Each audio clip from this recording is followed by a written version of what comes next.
Estamos juntos, nós estamos felizes, nós estamos na presença do Senhor. Nós temos visto na carta aos Hebreus que a nossa entrada na presença de Deus não é meramente um símbolo. É verdade, os céus estão descortinados. Nós, por meio de Cristo, temos acesso confiante à presença do nosso Senhor. Nós vamos dar continuidade às nossas exposições em Hebreus, hoje no capítulo 8. Vamos mais uma vez meditar no capítulo inteiro, só que um capítulo menor, né? Hoje, do versículo 1 ao versículo 13. Na semana passada, nós meditamos aí em 28 versículos. Hoje caímos pela metade, né, Wilma? Já facilitou mais um pouco, ou talvez não, né? Mas vamos abrir a palavra do Senhor em Hebreus 8, do 1 ao 13.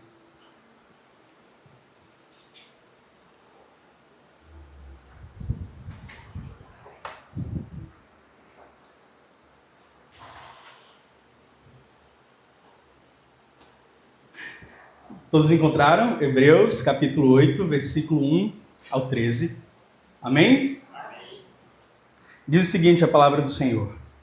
O mais importante do que estamos tratando é que temos um sumo sacerdote como esse, o qual se assentou à direita do trono da majestade nos céus e serve no santuário, no verdadeiro tabernáculo que o Senhor erigiu e não o homem. Todo sumo sacerdote é constituído para apresentar ofertas e sacrifícios, e por isso era necessário que também este tivesse algo a oferecer. Se ele estivesse na terra, nem seria sumo sacerdote, visto que já existem aqueles que apresentam as ofertas prescritas pela lei. Eles servem num santuário que é cópia, sombra daquele que está nos céus, já que Moisés foi avisado quando estava para construir o tabernáculo. Tenha o cuidado de fazer tudo segundo o modelo que lhe foi mostrado no monte.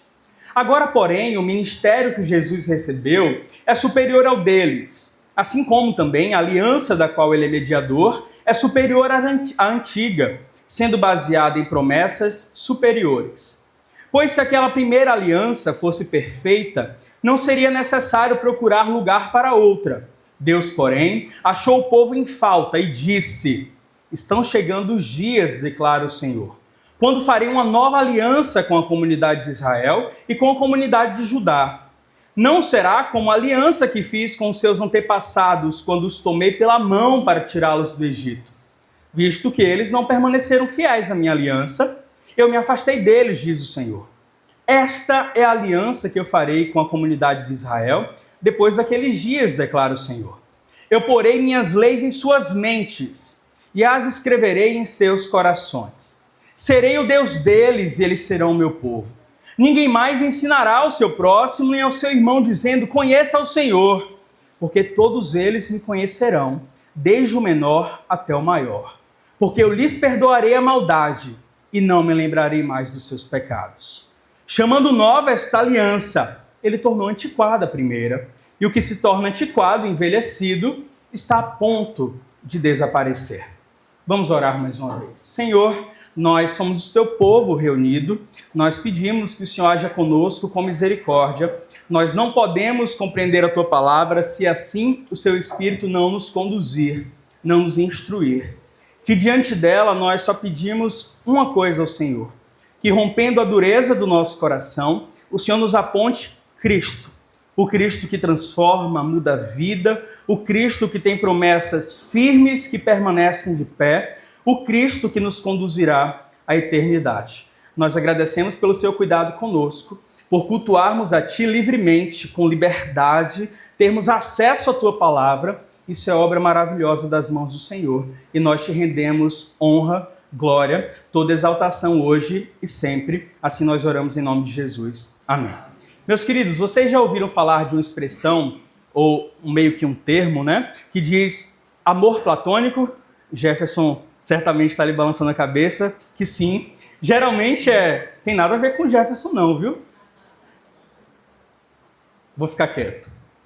Geralmente, amor platônico é uma expressão que é usada para descrever um tipo de amor que existe somente no mundo das ideias, somente na mente. É um amor que é contemplado na sua cabeça, à distância, e que a própria pessoa sabe que esse amor nunca vai se concretizar. É um amor que não tem como ser vivido, não tem como ser experimentado. É algo que a pessoa se conforma. Olha, é um amor que eu tenho, uma admiração grande por alguém, mas eu sei que isso nunca vai se realizar. Um exemplo comum disso é quando a pessoa se apaixona ou nutre uma admiração forte por atores, atrizes de filmes internacionais, cantores ou figuras públicas de forma geral. São pessoas que estão numa realidade muito distante da gente. Aliás, são pessoas que a gente poderia dizer estão fora do nosso alcance. É um amor em todo o tempo unilateral, porque ele nunca vai se realizar. E esse amor chamado platônico é uma admiração por quem você nunca vai conhecer de perto. Não vai acontecer. É algo muito certo. E é um amor que nasce sem nenhuma possibilidade de ser correspondido. É aquela admiração que você sabe que a pessoa talvez nem te conheça, nem nunca vai conhecer, e você se conforma com isso. Só que tem um ponto de partida dessa visão de amor platônico. Isso surge de uma forma de enxergar o mundo chamada de platonismo. Para Platão, a realidade que nos cerca, aquilo que os nossos olhos alcançam, que nós podemos tocar, essa é uma realidade imperfeita, ilusória, totalmente fútil. E a realidade perfeita, verdadeira, não pode ser encontrada aqui, não pode ser tocada, não pode ser acessada. Tudo aquilo que a gente toca, tudo que é material, físico, que a gente enxerga, é ilusório e é inferior, é naturalmente ruim. O mundo que a gente está enxergando aqui, que a gente desfruta de tantas coisas boas, seria tão somente uma sombra, uma cópia imperfeita de um mundo superior, o mundo das ideias, onde tudo seria perfeito. Só que a notícia ruim no pensamento de Platão é que esse mundo superior, esse mundo perfeito, onde as coisas são como deveriam ser plenamente, ele não se mistura com a nossa realidade. Ele fica lá, o perfeito, e nós, imperfeitos, ilusórios, ficamos aqui. É um mundo que fica distante, inacessível, totalmente separado. E nunca mesmo, segundo Platão, viria ao nosso encontro. A nossa realidade, então, segundo ele, é uma realidade sem esperança, sem consolo algum. E por que falar disso? Porque à primeira vista, quando nós lemos a carta aos Hebreus, pode parecer que o autor está caminhando nessa mesma trilha. Porque ele fala sobre sombra e fala sobre realidade. Nesse capítulo aqui, ele fala muito sobre cópia e original. Um santuário terreno e um santuário verdadeiro, que está em uma realidade perfeita. Ele fala de uma aliança antiga, ultrapassada, e uma aliança superior, perfeita. Só que o autor aos Hebreus, ele não é um adepto de Platão.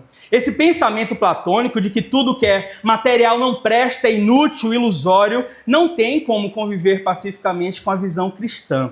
Porque o que Hebreus fala pra gente não é um contraste entre o material e o espiritual, dizendo que só presta aquilo que é espiritual, não material. Como se essa nossa existência aqui, tudo que faz parte dela que pode ser visto, tocado, alcançado pelos nossos sentidos, não prestasse. Não é isso. Na verdade, a Escritura em momento nenhum diz pra gente que as coisas que nos cercam não têm valor nenhum.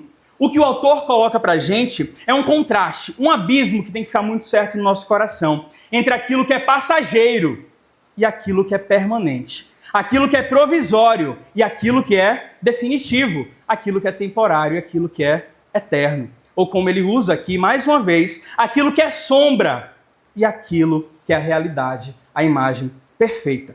E essa é a diferença fundamental daquilo que a gente crê. A realidade perfeita da qual o autor aos Hebreus tem colocado para a gente, ela não é perfeita simplesmente porque está no céu em uma posição acima de nós. Também não é realidade perfeita porque é fruto da nossa imaginação, e a gente tem a tendência de imaginar as coisas melhores do que são. Ela não é perfeita porque a gente criou muita expectativa sobre ela. A realidade que nós somos apresentados como uma realidade perfeita aqui, ela só é perfeita porque quem está nessa realidade? Aliás, quem é a fonte dessa realidade? Quem é o autor dessa realidade? Que é o Deus perfeito, que no final das contas é a própria perfeição. Ele é perfeito em absolutamente tudo.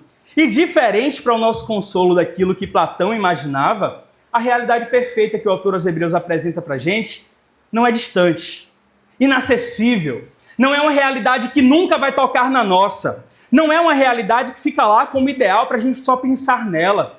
Nós não temos por essa realidade somente uma expectativa como quem tem um amor platônico que nunca vai ser correspondido. Em relação a essa realidade, nós só estamos esperando o momento em que ela vai invadir o nosso mundo e vai transformar todas as coisas. Essa realidade que vem da parte de Deus, ela corresponde. Nós podemos experimentá-la, embora esteja num lugar em que nós ainda não vemos, ela toca o nosso coração. Nós podemos sentir hoje.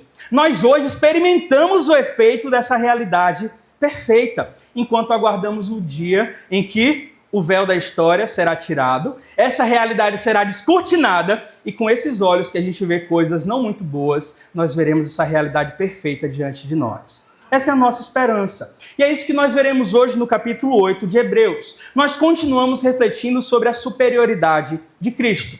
No último trecho, nós falamos de Jesus como sumo sacerdote perfeito para sempre. Aquele que foi providenciado por Deus como resposta para a nossa necessidade, na justa medida daquilo que nós precisávamos. Não como um sacerdote segundo o sacerdócio levítico, segundo a ordem de Levi, que precisavam ser numerosos, sacerdotes que morriam, sacerdotes que em si não poderiam socorrer ninguém, porque eles não poderiam nem socorrer a si próprios. Mas nós conhecemos um sacerdote perfeito, segundo a ordem de Melquisedeque, cuja oferta não precisa ser repetida, porque ele não ofereceu um animal qualquer, ele ofereceu o seu próprio corpo, a sua vida santa e justa em favor de pecadores imerecedores como nós somos. Ele é aquele que nos representa diante de Deus, ele é aquele que está constantemente nesse santuário celestial e como ele conquista para a gente benefícios. O autor já falou no capítulo anterior, no poder de uma vida indestrutível. E aí aquela frase que marcou o nosso coração no sermão passado, pelo menos o meu, que é o versículo 25 e 26 do capítulo 7. Ele é capaz de salvar definitivamente, porque ele vive para interceder por nós. Nós não precisamos então, foi a nossa conclusão, de muitos sacerdotes que morrem e são substituídos. Nós precisamos de um só que viva para sempre e Deus nos dê. Então nós veremos isso hoje em dois blocos. O primeiro do versículo 1 ao versículo 6 e depois a gente vai avançar do 7 até o 13. E nessa primeira parte nós leremos novamente agora, nós veremos aqui que Cristo, ele é aquele que nos representa em um lugar que homem nenhum jamais chegou. Cristo nos representa. Ele está lá levando os nossos nomes em um lugar que homem nenhum jamais chegou. Vamos ver aí o versículo 1 ao versículo 6. Diz assim: o mais importante do que estamos tratando é que temos um sumo sacerdote como esse, o qual se assentou à direita do trono da majestade nos céus. E ele serve no santuário, no verdadeiro tabernáculo que o Senhor erigiu, e não o homem. Todo sumo sacerdote é constituído para apresentar ofertas e sacrifícios, e por isso era necessário que também este tivesse algo a oferecer. Se ele estivesse na terra, nem seria sumo sacerdote, visto que já existem aqueles que apresentam as ofertas prescritas pela lei. Eles servem num santuário que é cópia e sombra daquele santuário que está nos céus, já que Moisés foi avisado quando estava para construir o tabernáculo. Tenha cuidado de fazer tudo segundo o modelo que lhe foi mostrado no monte. Agora, porém, o ministério que Jesus recebeu é superior ao deles. Assim como também a aliança da qual ele é mediador é superior à antiga, sendo baseada em promessas superiores. Meus irmãos, o judaísmo é uma religião repleta de símbolos, repleta de elementos. Quais símbolos a gente consegue lembrar da leitura do Antigo Testamento? Levitas, sacerdotes, animais, sacrifícios, tabernáculos, cerimônias, festas. Mas nenhum desses elementos nunca existiu com um fim em si mesmo. Como se qualquer desses elementos, ou mesmo esses elementos juntos, pudessem oferecer vida verdadeira para qualquer pessoa. Todos foram instituídos por Deus, é verdade, de onde vem tudo que é bom, tudo que é perfeito, mas Deus sempre colocou levita, sacerdote, sacrifício, animais, para serem meramente uma representação de uma realidade superior. Uma realidade superior que agora em Cristo nós conseguimos enxergar de forma perfeita. Apesar do profundo significado espiritual de tudo isso, os levitas serviam no templo, os sacerdotes que eram os nossos representantes diante de Deus, apesar disso tudo, eles não deixavam de ser, é o que o autor está falando aqui para a gente, terrenos e imperfeitos. Os levitas e os sacerdotes eram perfeitos? Não. Eram homens pecadores, homens imperfeitos, mortais. Algum animal foi capaz de resolver definitivamente o problema do pecado? Não. Os sacrifícios precisavam ser repetidos? vez após vez. As cerimônias tinham que ser repetidas também. Todo ano o calendário de festas se renovava. A tenda do encontro, o tabernáculo, em algum momento foi capaz de conter, servir de habitação para o Deus que criou os céus e a terra? O Senhor de todo mundo? Absolutamente não. Todos esses elementos que são símbolo do judaísmo, que algumas pessoas se apegam até hoje, para alguns convertidos, era motivo de tentação. Eles estavam sendo tentados aqui, a parte daqueles que o autor está se destinando na sua carta, estavam sendo tentados a retornar para tudo isso, porque eles estavam perseguidos por crer em Cristo. Só que assim, tudo isso foi instituído pelo Deus que não mente, o Deus que não se arrepende. Só que o grande problema é quando a gente quer trocar, foi o que a gente viu na semana passada, a realidade pela expectativa. O bebê nascido pelo tempo de gestação. É o grande perigo que eles estão correndo aqui. E quando ele fala que as pessoas estavam sob a tentação de trocar a realidade pela sombra, eu acho que, claro, Deus é perfeito naquilo que ele diz pra gente. Nenhuma palavra é colocada à toa. Sombra é a representação perfeita do significado disso aqui. Alguém já viu uma sombra sozinha, andando por aí, vagando, independente, separada, longe do objeto ou da pessoa de referência que projeta? Eu tenho certeza que ninguém nunca viu. E se viu, estranho, né? E esse é o ponto. O que é a sombra? É uma imagem real? A sombra é real? Sim, mas é uma imagem imperfeita. Ela depende de uma imagem perfeita para existir. A sombra tem vida própria? Não. Ela não tem vida própria, ela não se sustenta sozinha, ela depende de outra realidade. É apenas um reflexo, uma projeção. O que nós conseguimos enxergar numa sombra? Contornos, né? Até a dimensão, o tamanho, proporção é complicado porque a depender da posição da luz, isso muda. Nós conseguimos ver, de certa forma, o movimento do corpo verdadeiro, mas na sombra a gente não vê cor. A gente não vê a textura, a gente não vê detalhe, a gente não vê profundidade. Isso significa pra gente que a sombra é uma ilusão, que a sombra é uma mentira, que é inútil? Não. A sombra tem a sua função. Porque a sombra cumpre um papel que é, a gente pode dizer, sim, essencial. Porque pela sombra a gente consegue reconhecer a forma. Ela prepara os nossos olhos. Quando alguma coisa se apresenta de forma mentirosa, dizendo que é a imagem perfeita da sombra, a gente pode rapidamente dizer não, porque não encaixa. Certamente, se eu colocar aqui diante da luz e colocar esse copo, ninguém vai dizer que vai dar para confundir, né? Oi? O jarro, né? Aí colocar a minha imagem aqui, claro que ajuda a gente a perceber qual não é a imagem certa. E a gente vê isso na prática no texto aqui. Os sumos sacerdotes, qual era a função deles? Tinham o privilégio, a responsabilidade de representar o povo diante de Deus. Eles tinham acesso a uma sala do tabernáculo e mais à frente no templo, que era chamada de Santo dos Santos. Era um lugar separado do restante da humanidade. A gente não poderia entrar naquele espaço sem morrer, porque simbolizava a entrada na presença do único Deus vivo, o Deus que é fogo consumidor para o homem em pecado.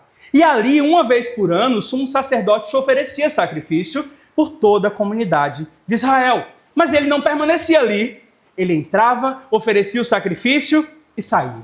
No ano seguinte, o mesmo movimento, o mesmo limite. Ele não poderia habitar no Santo dos Santos. Até o homem mais privilegiado, que era o sumo sacerdote, ele não tinha acesso pleno à presença real de Deus. Estamos aqui diante de uma sombra de um sumo sacerdote. Estamos aqui diante de uma realidade temporária, o contorno, a forma. Mas qual a realidade perfeita? Qual é a imagem de referência que estava sendo projetada aqui, nesse lugar? A imagem daquele que é o nosso sumo sacerdote perfeito para sempre. O nosso Senhor Jesus Cristo, que sendo o próprio Deus, se revelou ao mundo em uma face frágil, como servo sofredor, aquele que se esvaziou, sendo obediente até a morte, e morte de cruz. Como sumo sacerdote, o texto diz que ele precisava ter algo para oferecer, e tendo a necessidade de oferecer algo, o que é que ele ofereceu em nosso favor? O seu próprio corpo. A sua vida como de um cordeiro sem defeito, para o perdão não apenas dos nossos pecados, ou dos pecados de uma comunidade particular, mas dos pecados de gente de toda tribo, língua, nação, de gente de todos os lugares. E tendo cumprido isso de forma plena, tendo executado esse penoso trabalho, como Isaías profetizou, ele venceu com um poder de uma vida indestrutível, mostrando que ele é vitorioso sobre aquilo que mais nos cerca com pavor, que é a morte. Ele ressuscita ao terceiro dia. Só que não acaba aí. Ele não volta para uma vida comum. O texto da palavra de Deus vai dizer que ele é exaltado. E ele assume uma posição de exaltação acima de tudo e acima de todos. Aí o autor vai lembrar para a gente no versículo 1. Depois dele ter feito o seu trabalho, ele assenta-se à destra da majestade nos céus. Ele assenta-se no lugar de maior honra na história, por ser o nosso sacerdote e rei para sempre. E é lá onde Jesus está. É lá onde o Cristo vivo, encarnado ainda como homem, ele está na presença real, contínua do Deus vivo. Onde a sombra chegava? Em uma pequena sala, em um edifício erguido por mão de homens. Por quanto tempo? Por um pouco instante para oferecer sacrifício e logo tinha que se retirar. Cristo está lá por quanto tempo? Está e estará por toda a eternidade. E o que ele está fazendo lá? O autor aos Hebreus diz para a gente: servindo. Embora seja exaltado na mais alta posição, ele continua servindo. Ele continua diante de Deus, diante do Pai, carregando o nome daqueles que nele creem.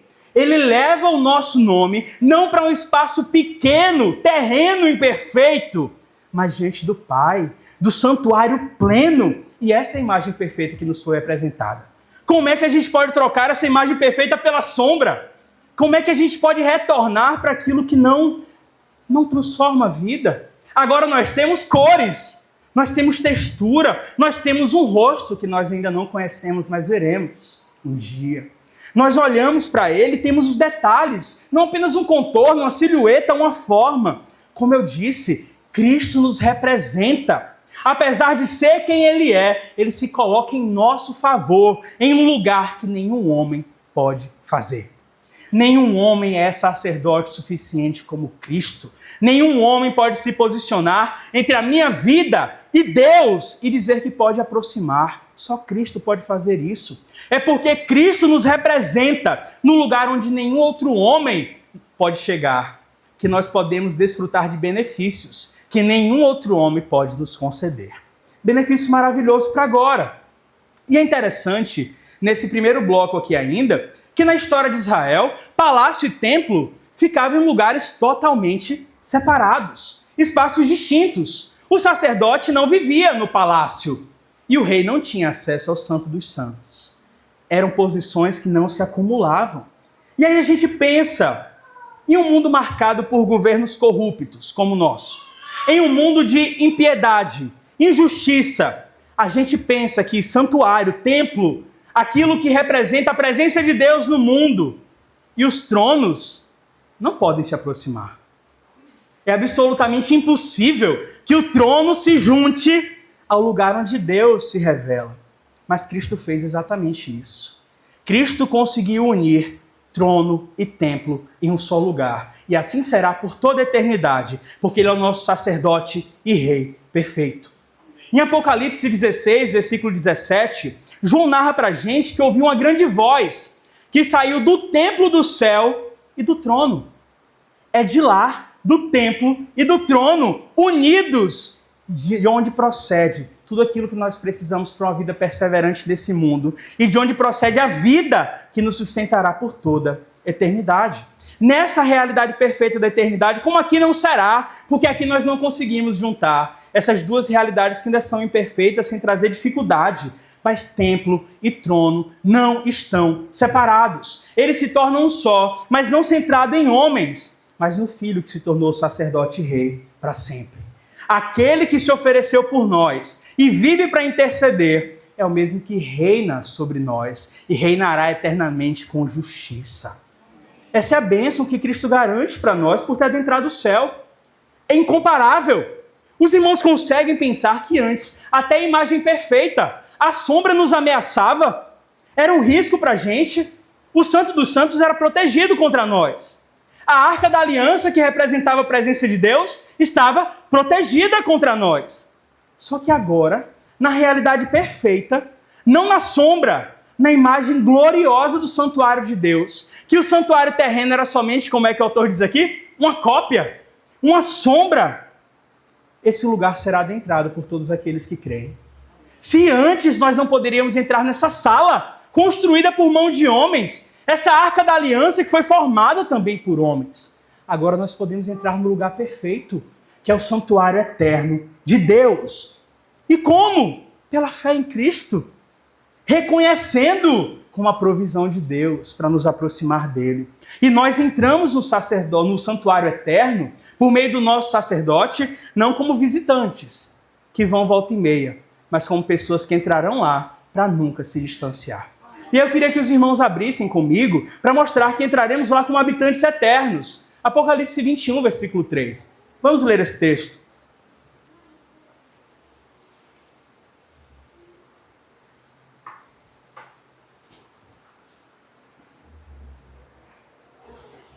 Todos encontraram? Diz assim, Apocalipse 21, 3, versículo 3. Eu vou ler conforme a projeção para a gente conseguir acompanhar. Apocalipse 21, 3. Ouvi uma alta voz que vinha do trono e dizia: eis que o tabernáculo de Deus está com os homens, com os quais ele viverá. Eles serão os seus povos, o próprio Deus estará com eles e será o Deus deles. Os irmãos entendem como isso é glorioso?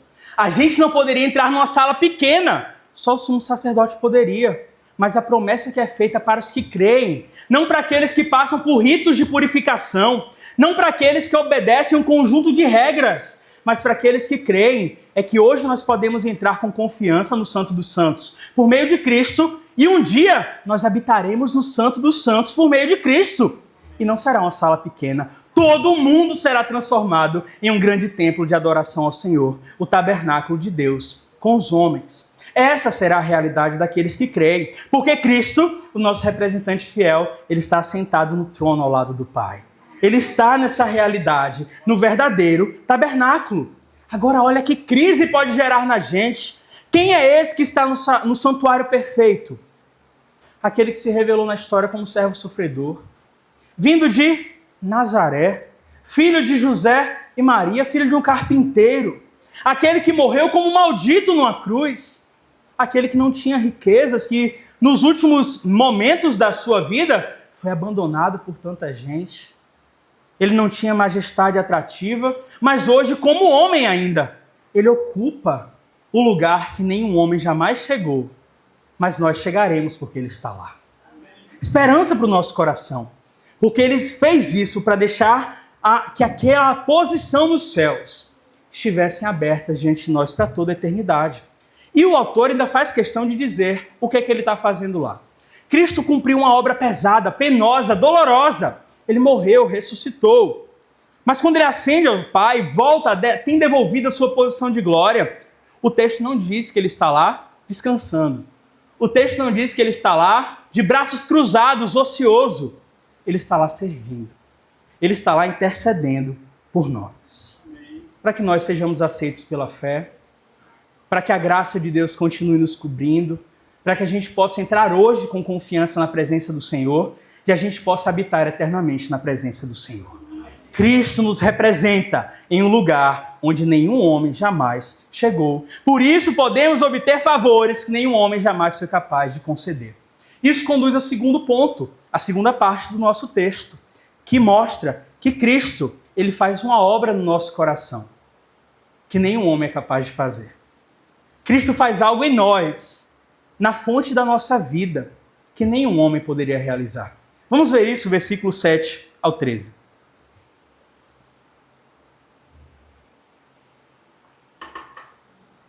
Pois, se aquela primeira aliança fosse perfeita, não seria necessário procurar lugar para outra. Deus, porém, achou o povo em falta e disse: estão chegando os dias, declara o Senhor, quando farei uma nova aliança com a comunidade de Israel e com a comunidade de Judá. Não será como a aliança que eu fiz com os antepassados, quando tomei pela mão para tirá-los do Egito. visto que eles não permaneceram fiéis à minha aliança. Eu me afastei deles, diz o Senhor. Esta é a aliança que farei com a comunidade de Israel depois daqueles dias, declara o Senhor. Eu porei a minha lei em suas mentes e escreverei as minhas leis em seus corações. Eu serei o Deus deles e eles serão meu povo. Ninguém mais ensinará ao seu próximo nem ao seu irmão dizendo, conheça o Senhor, porque todos eles me conhecerão, desde o menor até o maior. Porque eu lhes perdoarei a maldade e não me lembrarei mais dos seus pecados. Chamando nova esta aliança, ele tornou antiquada a primeira. E o que se torna antiquado, envelhecido, está a ponto ou prestes a desaparecer. Meus queridos, a Escritura mostra pra gente que Deus é um Deus de alianças. Deus é um Deus de pactos, compromissos firmes. Ao tirar o povo do Egito, Deus conduz esse povo do deserto, e é no Monte Sinai, por meio de um mediador humano, que é Moisés, que Deus celebra uma aliança com o povo de Israel por meio da entrega da lei, dos mandamentos. Os termos dessa aliança eram termos muito claros. A permanência nos caminhos do Senhor, por meio da observância da lei, daquilo que Deus tinha colocado como princípio, significava bênção, prosperidade, vida para o povo. Enquanto o afastamento dos princípios do Senhor, dos preceitos da sua lei, significava um caminho de devastação. Significava viver em mazela espiritual. Significava a morte espiritual. Só que incontáveis foram as vezes, a gente perde as contas mesmo, em que a comunidade de Israel transgrediu a lei. Ignorou os preceitos do Senhor, fez pouco caso daquilo que Deus já tinha dito, afastou-se de Deus de forma muito escancarada, desobedeceu os mandamentos. Ainda assim, qual foi a postura de Deus? Abandonar esse povo, relegar esse povo ao que ele merecia, que era a destruição, não é a posição que a gente viu em Deus. Apesar do povo se mostrar infiel, Deus nunca se tornou infiel. Independentemente de homens estarem pervertendo os termos da aliança, o Deus que um dia celebrou uma aliança com Israel não volta atrás. E a gente vê isso na prática. A graça não é coisa do Novo Testamento, da nova aliança. Depois de tanta transgressão, tanto pecado, tanta rebeldia contra Deus, como é que Israel pode continuar de pé? Como é que essa comunidade ainda existia diante de um Deus que é fogo consumidor, que poderia destruir de uma hora para outra, bastava que ele queresse, que ele quisesse. Só que, pelo contrário, Israel continua existindo, mostrando que aquilo que Paulo diz a Timóteo é verdade. Ainda que homens se tornem fiéis, Deus nunca vai se tornar infiel. E essa é a nossa esperança. Esse é o nosso consolo para hoje. E por ser fiel à aliança que Deus tinha feito lá atrás com Abraão, dizendo que por meio da sua descendência, dos israelitas, todas as nações seriam abençoadas, herdariam ali as bênçãos da promessa, Deus mesmo tendo palavras duras para dizer para Israel diante do pecado. Deus mesmo trazendo confrontos o tempo todo. Deus nunca deixou de anunciar a sua intenção de restaurar. Apesar da rebeldia de Israel, Deus é um Deus disposto a restaurar, resgatar, trazer o seu povo para perto. Todas as vezes que Deus derramou o seu juízo, exerceu a disciplina sobre a comunidade que levava o seu nome. Esse povo que era o povo de Deus, nação que deveria ser nação santa, propriedade exclusiva do Senhor. Ele nunca negou a promessa dele. Pelo contrário, ele sempre preservou o seu propósito redentor e um propósito eterno. Tem um texto em Jeremias capítulo 29 que ilustra isso para a gente muito bem. Israel estava perto de ir para o exílio, que era o derramar do juízo de Deus para disciplinar o seu povo. E Deus revela qual era a intenção do seu coração. Deus diz assim para o povo: sou eu quem bem sei os planos que eu tenho a vosso respeito. São planos de paz e não de mal. O objetivo não é destruir, não é causar dano por causar, mas é dar para vocês, por meio da disciplina, esperança. E mais do que uma esperança vazia, dar para vocês um futuro. Mesmo no contexto de ruína espiritual, Deus nunca abriu mão da sua fidelidade, do seu amor, que é um amor leal. A nós, não, ao seu próprio caráter. E graças a Deus que o caráter dele não muda, o nosso já é outra coisa totalmente diferente. Só que no plano eterno, firmado pelo Senhor, aquela aliança que foi proposta no Sinai não era uma aliança destinada a permanecer para sempre. Era passageira, era sombra. Ela veio da parte de Deus justa, sim. Veio da parte de Deus santa, também. mas ainda assim era provisória, uma sombra. E aí é no capítulo 31 de Jeremias que isso fica mais claro. Eu queria chamar os irmãos para que abrissem esse texto, por favor. Jeremias capítulo 31.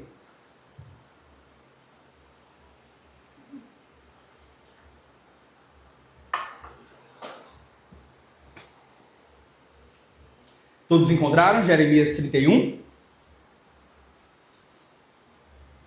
Pode projetar também para quem não tiver com a Bíblia na mão.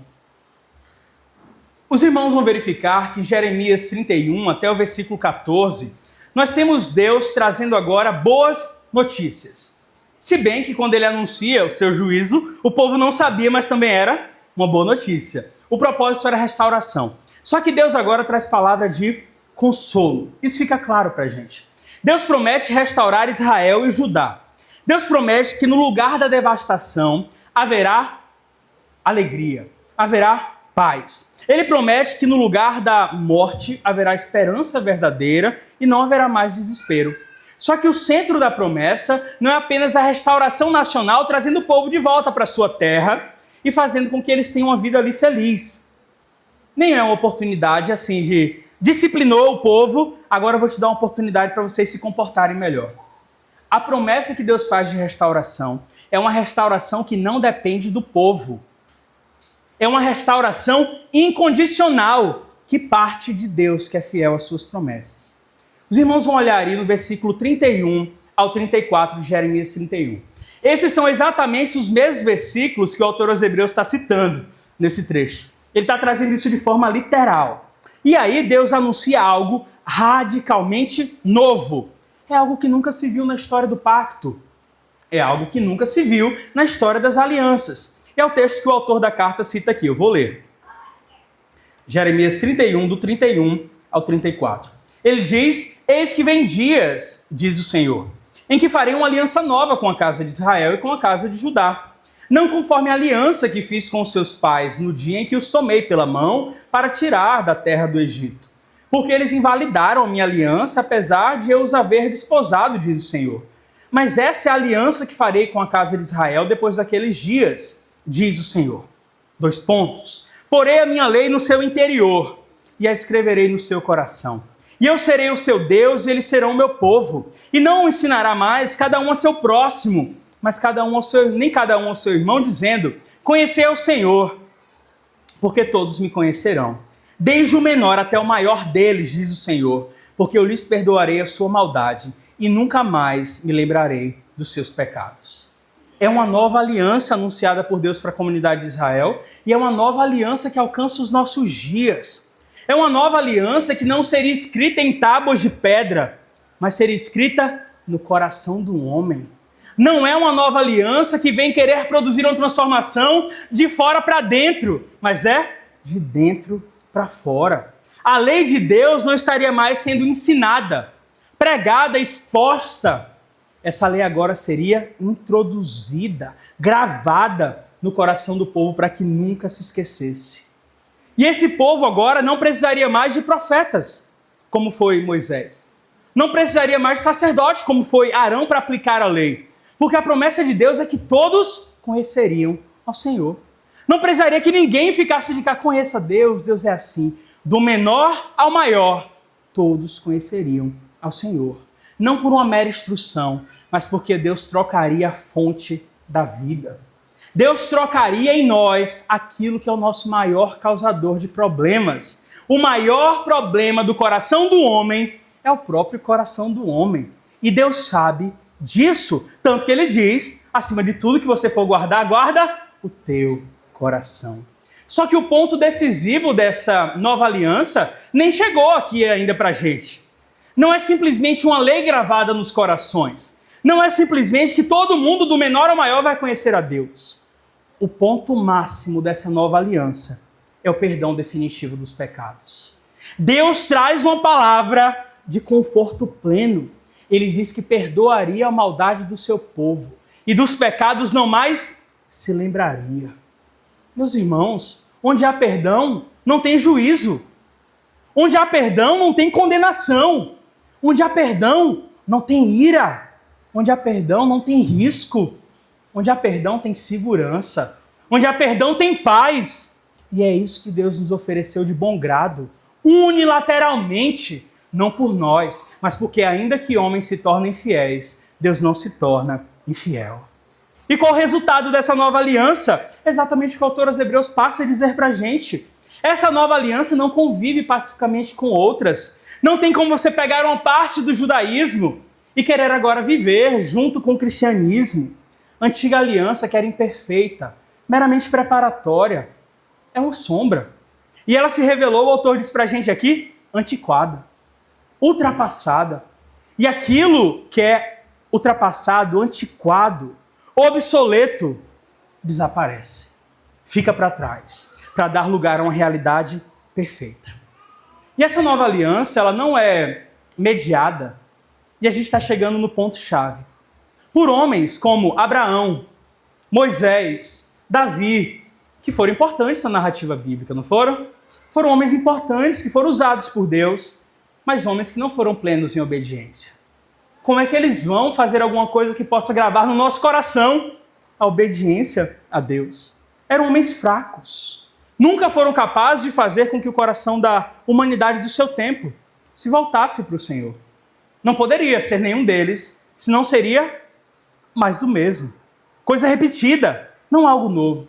Uma aliança perfeita, verdadeira, definitiva, como está sendo dita aqui, não poderia ser mediada por um homem pecador, imperfeito, fraco.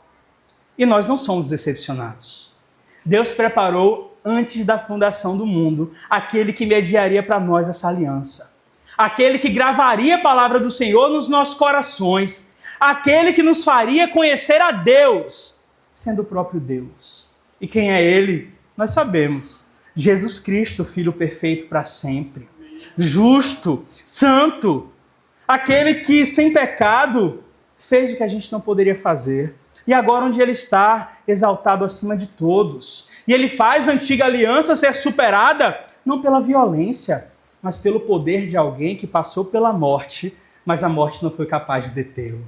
É o poder que o autor já falou no capítulo 7. Uma vida indestrutível. Uma vida indestrutível que é a esperança para cada um de nós. Então Cristo nos representa em um lugar que nenhum homem é capaz de chegar, e Cristo faz uma obra no nosso coração que nenhum homem jamais poderia realizar. Deus traz em outro texto outro profeta, Ezequiel, para falar sobre a profundidade dessa obra. Olha o que Deus disse que faria, Ezequiel 36, 26 e 27. Ezequiel 36, 26 e 27. É a mesma promessa, é a nova aliança sendo aplicada. Deus diz o seguinte por meio do seu profeta: eu darei a vocês um coração novo e porei um espírito novo em vocês. Eu tirarei de vocês o coração de pedra, esse coração duro, obstinado, resistente, rebelde contra Deus. E lhes darei um coração de carne, um coração dobrável, sensível, obediente. Eu porei o meu espírito em vocês e os levarei. Nós não faremos isso sozinhos. Deus nos levaria a agir segundo os seus decretos e obedecer fielmente às suas leis. É uma nova aliança que não é baseada em mera letra, que transforma a aparência, como a lei que transformava a superfície, que as pessoas ficavam exteriormente puras, cerimonialmente puras, mas diante do Senhor com o mesmo coração intocado, contaminado, pecador. É uma nova aliança baseada no Espírito. É um coração novo de carne, mas também tem um Espírito novo. Um Espírito que não apenas vem para remendar, que não vem para colocar um band-aid e fazer um conserto que não resolve, mas produzir uma mudança tão profunda a nova aliança faz, que a Escritura chama de novo nascimento. 2 Coríntios 5,17. Assim que, se alguém está em Cristo, é nova criação. As coisas velhas já passaram e tudo se fez novo. É a nova aliança. E assim como a aliança mosaica, a aliança que aconteceu ali no Sinai parece que tem traços de identidade. Essa aliança foi celebrada também no monte. Não no Sinai, mas no monte Gólgota, caveira, fora dos limites de Jerusalém. Na oportunidade em que essa aliança foi celebrada, também houve nuvens densas, terremoto. Também palavras solenes foram ditas, mas não palavras de lei, Jesus Cristo disse, está consumado. Pai, em tuas mãos entrego o meu espírito. E o resultado? Não foram tábuas escritas que só serviam para condenar o homem pela impossibilidade, pela insistência de tentar obedecer, mas não conseguir. Mas o resultado foi o precioso sangue do Cordeiro sem defeito, derramado de uma vez por todas, aquele que foi plenamente obediente até a morte. E ele sim pode purificar o nosso coração de toda injustiça. Naquele monte, nós encontramos o estabelecimento da aliança perfeita, que não é em tábuas de pedra, mas o nosso coração sendo completamente lavado, remido pelo sangue de Jesus Cristo. Foi isso que Jesus colocou como símbolo ali na última ceia, com seus discípulos.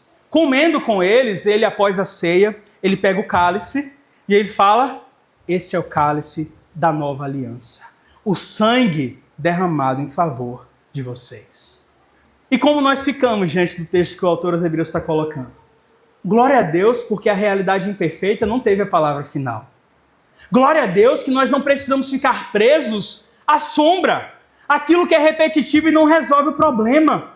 E glória a Deus, porque a realidade perfeita não é para a gente um mero ideal, uma realidade inacessível, distante, fora do alcance, mas uma realidade que toca o nosso coração hoje, que transforma a nossa vida hoje, que nos faz nascer de novo hoje, porque o sangue derramado no Calvário continua sendo eficaz. Cristo continua sendo eficaz. O seu sacrifício continua sendo suficiente para o perdão dos nossos pecados. Isso tudo é efeito maravilhoso que a gente recebe de Cristo ter entrado no santuário perfeito. Não numa sala pequena de um santuário edificado por homens. Isso é o que a gente recebe porque Cristo está elevado, assentado à direita da majestade nas alturas. Os efeitos disso são compartilhados agora. Temos esperança para o que virá, mas nós já desfrutamos agora de efeitos sublimes. Quer ver? Pela obra de Cristo.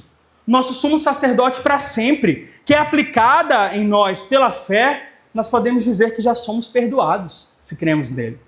Já somos justificados. Fomos declarados justos. O escrito de dívida que nos condenava foi rasgado, que nos condenava. A ira de Deus foi apaziguada. Nós temos paz com o Senhor. Ao mesmo tempo, para a vida agora contínua que nós temos pela frente, é pela obra de Cristo também. Nós somos sacerdote perfeito que nós estamos sendo santificados, moldados à sua imagem, conduzidos ao cumprimento pleno da profecia, de ter um coração completamente obediente ao Senhor, um coração que tem as leis gravadas, que tem prazer em conhecer a Deus. Nós estamos sendo libertos do domínio do pecado. Só que também temos providência para o futuro, porque Jesus adentrou o céu. O nosso sumo sacerdote entrou no céu como homem. Ele entrou no santuário perfeito de Deus como homem. E a grande realidade é que esse lugar onde ele está, essa dimensão perfeita de onde ele habita junto ao Pai, um dia vai invadir a nossa realidade. Nós vamos participar de novos céus, nova terra, onde a justiça habita de forma plena. E o pecado não vai mais existir. A rebeldia não vai mais existir. A dureza do nosso coração não vai mais existir. Mas e definitivamente, habitando com ele, nós teremos um coração completamente transformado. E nós estaremos lá glorificados como ele está, habitando com ele por toda a eternidade. Essa é a garantia da nova aliança. Não baseado na nossa fidelidade. Não baseado em algo que nós podemos construir, mas na fidelidade daquele que vive para sempre como nosso sacerdote perfeito. Não é uma realidade que nós desfrutamos sustentada por sombras, até porque sombra não sustenta nada, nem a si própria, mas firmada na realidade perfeita do Filho, que se assentou à direita da majestade no céu. Por fim, então, queridos, como o autor aqui aos Hebreus nos lembrou no capítulo 7, Deus é muito gracioso, Deus é muito bondoso. Ele sabia exatamente o sacerdote que nós precisávamos. E foi exatamente esse sacerdote que ele providenciou, mesmo sem a gente merecer. Por isso, quando nós olhamos para um texto da palavra do Senhor como esse, não tem como a gente responder de outra forma, senão dizendo, obrigado, Senhor. Exaltado seja o Senhor. De forma mais profunda, recebe o meu coração, Senhor. Transforma a minha vida, Senhor. Que diante dessa palavra, nós não saiamos daqui os mesmos. mas nós tenhamos certeza que porque Cristo está no santuário perfeito, pleno, eterno, a nossa declaração de fé nele agora não fica presa a esse ambiente, mas chega no mais alto céu na presença do Senhor. Amém? Nós vamos orar, em seguida nós vamos louvar o Senhor. Emily vai vir aqui à frente, vai ter um momento de mensagem musical. Nós vamos nos colocar diante de Deus. Fechemos nossos olhos.